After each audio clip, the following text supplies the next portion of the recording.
Tidak ada yang tahu bahwa di balik wajah polos Li Xuening tersimpan ambisi yang telah ia rencanakan sejak lama.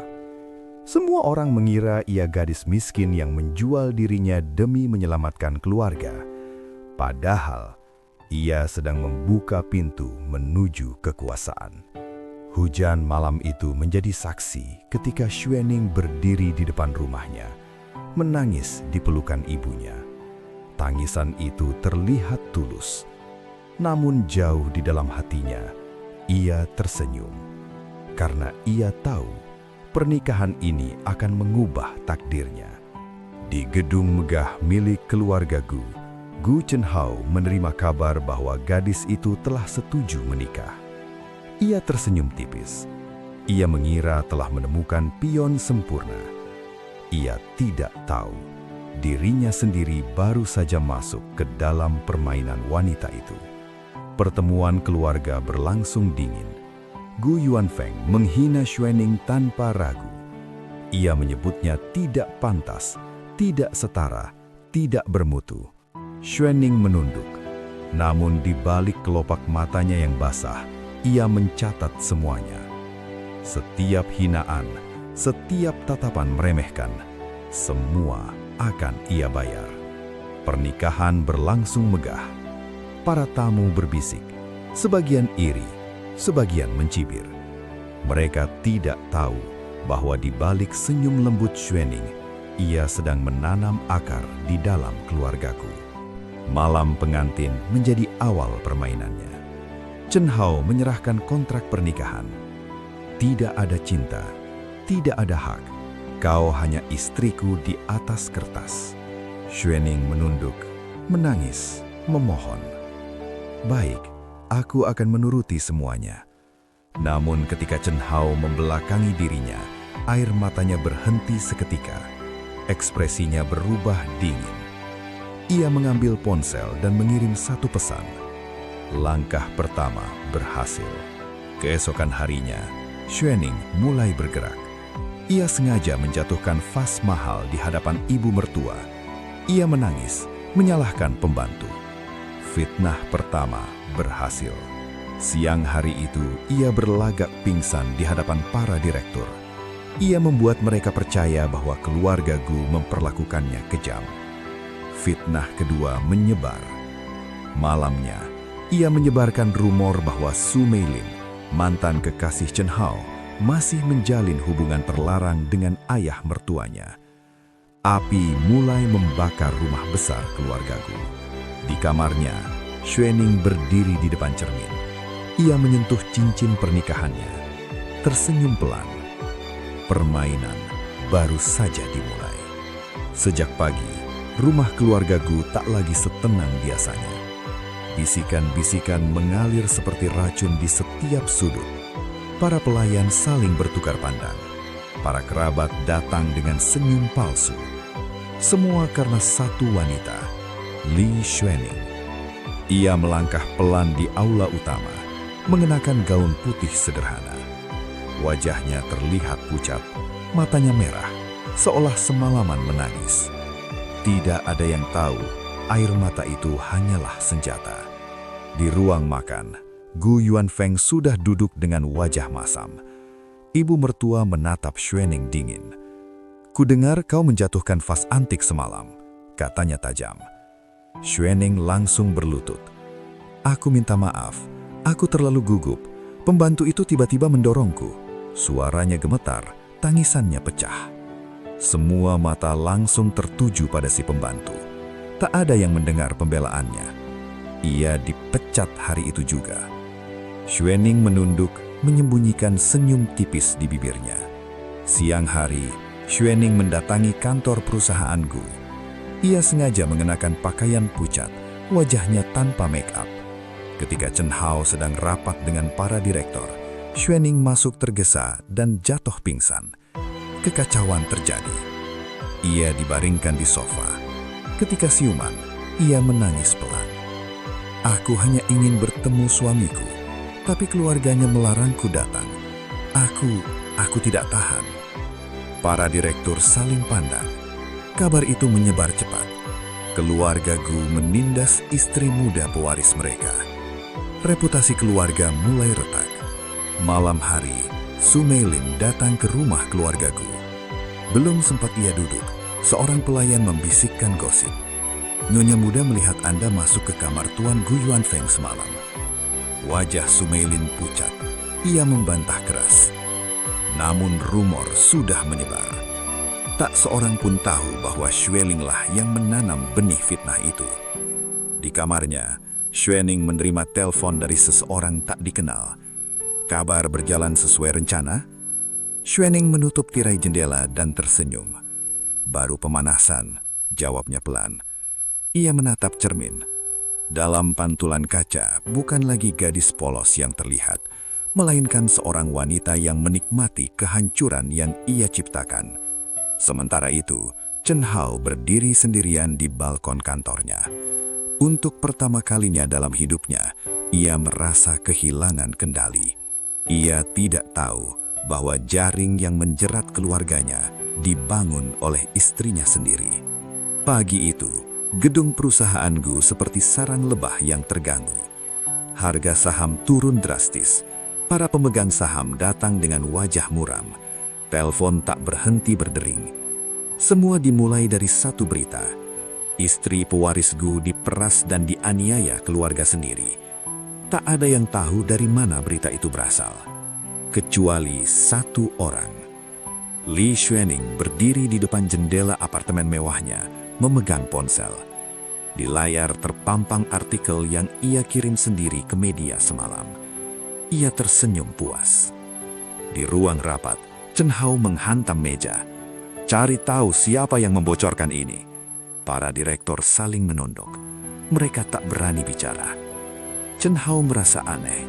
Semua kekacauan ini terjadi setelah Xuening masuk ke dalam hidupnya. Sementara itu, Xuening beraksi lagi. Ia menemui salah satu pemegang saham lama, Tuan Zhou. Dengan mata berkaca-kaca, ia menceritakan penderitaannya. Ia menuduh Gu Yuanfeng mengancamnya. Ia menuduh Su Meilin merencanakan pembunuhan terhadapnya. Ia bahkan mengatakan bahwa Chen Hao tahu semuanya, namun memilih diam. Tuan Zhou percaya. Malam itu, ia menarik investasinya. Harga saham jatuh lebih dalam. Chen Hao mulai menyelidiki. Ia menemukan bahwa semua fitnah berpusat pada satu nama, Xuening. Namun ketika ia menatap istrinya di rumah, yang ia lihat hanyalah wanita lembut yang menangis di dadanya. Kenapa semua orang membenciku? Xuening berbisik sambil terisak. Chen Hao ragu. Untuk pertama kalinya dalam hidupnya, ia tidak yakin pada logikanya sendiri. Sementara itu, keluarga Gu mulai saling curiga. Gu Yuanfeng menuduh Chen Hao lemah. Su Meilin mengamuk karena namanya tercemar. Para paman dan bibi mulai membangun kubu masing-masing. Rumah besar itu berubah menjadi medan perang. Dan di tengah semua itu, Xuening berdiri di kamarnya, tersenyum. Ia mengeluarkan dokumen lama dari tasnya, bukti korupsi Gu Yuanfeng yang ia dapatkan melalui jaringan rahasianya. Ia membisikkan satu kalimat. Sebentar lagi, semua akan runtuh. Malam itu, hujan turun perlahan, membasahi kota yang tak pernah tidur. Di ruang kerja pribadi Chen Hao, lampu masih menyala. Ia duduk sendirian, menatap layar laptop penuh grafik merah. Perusahaan keluarga Gu berada di ambang kehancuran. Namun, pikirannya justru tertuju pada satu orang, Xuening. Ia teringat bagaimana wanita itu menangis di pelukannya, bagaimana suaranya bergetar memanggil namanya. Untuk pertama kalinya, hatinya yang beku mulai retak. Di kamar, Xuening sedang menerima panggilan rahasia. Besok malam, semua siap. Suara di ujung telepon berbisik. Xuening memandangi cincin di jarinya, lalu tersenyum samar. Pastikan Chen Hao ada di sana, jawabnya pelan. Keesokan malam, keluarga Gu berkumpul di rumah besar. Mereka tidak tahu bahwa itu adalah awal dari kehancuran. Makan malam berlangsung tegang. Chen Hao diam. Gu Yanfeng gelisah. Su Meilin menatap Xuening penuh curiga. Setelah makan, lampu tiba-tiba padam. Dalam kegelapan, suara rekaman diputar di layar besar. Itu adalah suara Gu Yanfeng berbicara tentang suap, pemalsuan laporan keuangan, dan pembunuhan yang ditutup-tutupi. Ruangan gempar. Lampu menyala kembali. Semua mata tertuju pada Xuening. Chen Hao berdiri perlahan. Ini dari mana? Xuening menatapnya, air mata mengalir. Aku hanya ingin menyelamatkan keluarga kita. Namun di balik tangisnya, ia sedang menikmati setiap detik kehancuran itu. Malam itu, polisi datang. Gu Yanfeng dibawa pergi. Keluarga Gu terpecah. Perusahaan berada di ambang kehancuran total. Chen Hao berdiri terpaku. Ia menatap Xuening dan untuk pertama kalinya merasa bahwa wanita ini lebih berbahaya dari siapapun yang pernah ia kenal. Di balkon kamar, Xuening berdiri sendiri. Angin malam menerpa rambutnya. Ia menatap kota dengan senyum dingin. Langkah terakhir hampir selesai. Perusahaan keluarga Gu berada di ambang kehancuran. Media mengepung gedung utama. Pemegang saham menuntut pertanggungjawaban. Para karyawan mulai panik. Dan di tengah semua kekacauan itu, Chen Hao hanya memikirkan satu orang, Xuening. Ia memanggil Xuening ke ruangannya malam itu. "Kau tahu semua ini akan terjadi?" tanyanya pelan. Xuening menunduk, tangannya gemetar, air mata mengalir.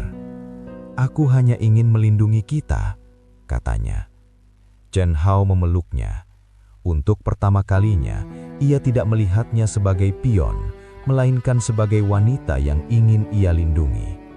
Namun di dalam hati Xuening, ia tersenyum, karena kini ia telah menguasai hatinya. Sementara itu, Su Meilin mulai bergerak. Ia menyelidiki masa lalu Xuening. Ia menemukan nama-nama misterius, transfer uang gelap, dan koneksi bawah tanah. Ia sadar, wanita ini bukan korban, melainkan dalang. Malam hari, Chen Hao dan Xuening duduk di balkon rumah. Kota berkilau di hadapan mereka. "Apapun yang terjadi, aku akan bersama kamu," kata Chen Hao. Xuening memandanginya lama. Ia hampir saja mengatakan yang sebenarnya. Namun ia menahan diri, karena permainan belum selesai. Di apartemen kecil, Su Meilin menatap papan penuh foto dan dokumen. "Sebentar lagi, topengmu runtuh, Li Xuening." Hujan turun deras malam itu, membasahi kaca jendela rumah keluarga Gu. Di balik tirai kamar, Xuening duduk tenang menatap layar ponselnya yang menyala. Satu pesan masuk. Bukti lama hampir lengkap. Su Meilin makin dekat. Xuening tersenyum tipis. Bukan senyum cemas, melainkan senyum seseorang yang sudah siap mengorbankan siapapun. Di sisi lain kota, Su Meilin menatap tumpukan dokumen di mejanya. Foto-foto lama Xuening, catatan transfer uang gelap, dan laporan perjalanan rahasia. Semua menunjukkan satu hal. Li Xuening bukan gadis miskin biasa. Ia memiliki hubungan dengan kelompok investasi gelap yang dulu pernah bermusuhan dengan keluarga Gu. "Jadi sejak awal, kau datang untuk menghancurkan kami," gumam Su Meilin. Keesokan paginya, Chen Hao mengantar Xuening ke rumah sakit untuk pemeriksaan. Ia menggenggam tangan istrinya erat, penuh rasa khawatir. "Kalau kau capek, kita hentikan semuanya," katanya lembut. Xuening menatapnya dengan mata berkaca-kaca. "Kalau aku tidak kuat, apa kau masih mau bersamaku?" Chen Hao mengangguk tanpa ragu. Saat itu, Xuening tahu pria ini sudah penuhnya berada dalam genggamannya. Namun sore harinya, segalanya berubah. Chen Hao menerima pesan anonim berisi foto lama Xuening sedang bertemu pria misterius di luar negeri. Wajah Chen Hao mengeras. Untuk pertama kalinya, ia mulai meragukan wanita yang ia cintai. Malamnya, Su Meilin muncul di hadapan Xuening. "Aku tahu siapa kamu sebenarnya. Kau datang ke keluarga Gu bukan untuk cinta." Xuening tertawa pelan. "Dan siapa yang akan percaya padamu? Kau wanita yang namanya sudah tercemar." Kalimat itu seperti pisau, namun Su Meilin meninggalkan satu ancaman. "Aku akan buka semuanya, cepat atau lambat." Xuening menatap punggungnya pergi, senyumnya memudar. Ia tahu pertarungan sesungguhnya baru saja dimulai. Di kamar gelap, Xuening menelpon seseorang. "Percepat rencana terakhir," katanya datar. "Kalau perlu, singkirkan Su Meilin." Telepon ditutup, wajahnya kembali tenang. Malam itu tenggelam dalam hujan lebat. Lampu jalan memantul di aspal basah seperti garis-garis darah yang belum mengering. Su Meilin melangkah keluar dari gedung apartemen. Ponselnya masih menempel di telinga. "Aku punya bukti asli tentang Xuening. Kita bertemu besok pagi." Kalimatnya terputus. Sebuah mobil hitam melaju kencang. Lampunya menyilaukan. Brak! Tubuh Su Meilin terlempar ke jalan. Orang-orang berteriak. Mobil itu menghilang dalam hujan. Berita kecelakaan itu mengguncangkan kota. Chen Hao menerima kabar saat sedang rapat. Wajahnya pucat. Ia langsung menuju rumah sakit. Di lorong ICU, Xuening sudah lebih dulu tiba. Matanya merah, wajahnya hancur oleh tangis. "Aku tidak pernah membencinya seperti itu," Xuening berbisik sambil gemetar. Chen Hao memeluknya tanpa ragu. Dan di balik bahunya, mata Xuening terbuka, tenang, dingin. Polisi menyimpulkan kecelakaan itu sebagai tabrak lari misterius. Namun Chen Hao mulai merasakan ada yang tidak beres. Beberapa jam sebelum kecelakaan, Su Meilin menghubunginya. "Kalau sesuatu terjadi padaku, cari Xuening." Kalimat itu menghantui pikirannya. Di kamar rumah sakit, Su Meilin tak sadarkan diri. Mesin berdetak pelan. Xuening berdiri sendirian di samping ranjangnya. Tak ada saksi, tak ada suara. Ia menatap wajah pucat wanita itu. "Seharusnya kau tidak menyelidikiku," bisiknya lembut. Tangannya bergerak, menarik sedikit selang oksigen. Alarm berdering. Langkah kaki perawat mendekat. Xuening menarik tangannya kembali, berpura-pura panik dan berteriak minta tolong. Tak ada yang tahu berapa detik hidup Su Meilin direnggut di ruangan itu. Beberapa jam kemudian, dokter keluar. "Pasien mengalami kegagalan pernafasan. Kami sudah berusaha maksimal." Chen Hao terpaku. Xuening menangis terseduh di pelukannya. Namun di balik tangis itu, ia tahu satu musuh besar telah jatuh. Malamnya, Chen Hao berdiri sendirian di balkon. Hujan masih turun. Hatinya diliputi kecurigaan, ketakutan, dan cinta. Ia menatap kamar tempat Xuening tidur. Untuk pertama kalinya, ia bertanya dalam hati, "Siapa sebenarnya wanita yang kucintai ini?" Setelah kematian Su Meilin, sesuatu di dalam diri Chen Hao berubah. Ia mulai menyelidiki secara diam-diam jejak transaksi rahasia, nama samaran, rekaman CCTV lama, laporan perjalanan Xuening sebelum pernikahan. Semua mengarah pada satu kesimpulan mengerikan. Pernikahan itu bukan kebetulan. Xuening telah merencanakannya selama tahun-tahun. Ia menemukan dokumen lama. Keluarga Xuening pernah dihancurkan oleh keputusan bisnis keluarga Gu. Ayah Xuening meninggal miskin dan sakit. Ibunya bunuh diri terkena tekanan hutang. Dan sejak hari itu, Xuening bersumpah akan menghancurkan keluarga Gu dari dalam.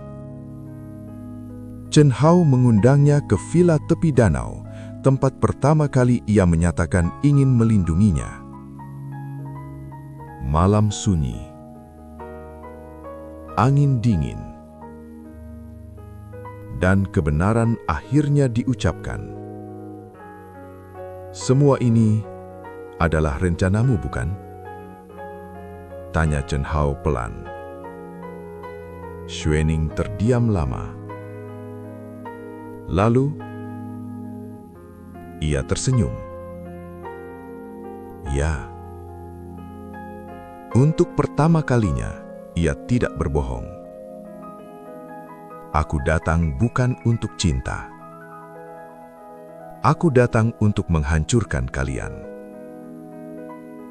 Chen Hao menatapnya dengan mata berkaca. Lalu, semua yang kau tunjukkan padaku, semua air mata itu? Xuening menutup mata. Sebagian berubah menjadi nyata. Namun kejahatannya sudah tak bisa ditarik kembali. Bukti-bukti yang dikumpulkan Chen Hao diserahkan ke pihak berwenang. Jaringan keuangan gelap Xuening terbongkar. Skandal besar meledak. Namanya menjadi berita utama di seluruh negeri. Pada hari persidangan, Xuening berdiri mengenakan pakaian sederhana. Sebelum dibawa pergi, ia menoleh kepada Chen Hao. Aku tak menyesal menghancurkan keluargamu, tapi aku menyesal mencintaimu. Chen Hao tak menjawab. Air matanya jatuh. Beberapa tahun kemudian, perusahaan Gu tak lagi menjadi raksasa. Namun Chen Hao membangun kembali secara jujur dari nol. Suatu sore, ia berdiri di tepi danau villa lama itu. Angin berhembus pelan. Ia teringat seorang wanita yang datang sebagai senjata, berubah menjadi cinta, dan pergi sebagai luka seumur hidup. Beberapa tahun berlalu. Di sebuah danau sunyi di pinggir kota, Gu Chen Hao berdiri sendirian. Tak ada lagi gedung pencakar langit. Tak ada lagi kekuasaan dan nama besar. Yang tersisa hanya seorang pria dan kenangan tentang wanita yang pernah ia cintai sekaligus ia takuti. Angin berhembus pelan. Air danau bergetar seperti hatinya yang belum pernah benar-benar sembuh. Ia teringat senyum Li Xuening. Senyum yang datang sebagai senjata, berubah menjadi cinta, dan akhirnya menjadi luka yang tak pernah menutup. Di tempat yang sama, jauh di balik jeruji besi, Xuening memandang langit yang sama, tanpa kemewahan, tanpa masker, tanpa kebohongan. Untuk pertama kalinya dalam hidupnya, ia sendirian bersama pikirannya sendiri. Dan di antara sunyi itu, ia akhirnya mengerti bahwa dendam bisa memberi kepuasan sesaat, tetapi cinta yang disakiti akan menghantui seumur hidup. Pesan moral: ketika hidup dibangun di atas kebohongan dan dendam, bahkan kemenangan pun terasa seperti kehilangan. Cinta sejati tidak pernah tumbuh dari niat untuk menghancurkan. Ia hanya hidup di hati yang jujur dan berani memaafkan. Terima kasih sudah menyaksikan kisah sang istri muda bos licik sampai akhir. Jika kalian menikmati cerita penuh intrik, cinta, dan konflik emosional seperti ini, jangan lupa subscribe, like, dan bagikan ke teman-teman kalian. Tulis di kolom komentar bagian mana yang paling menyentuh hati kalian. Sampai jumpa di cerita berikutnya.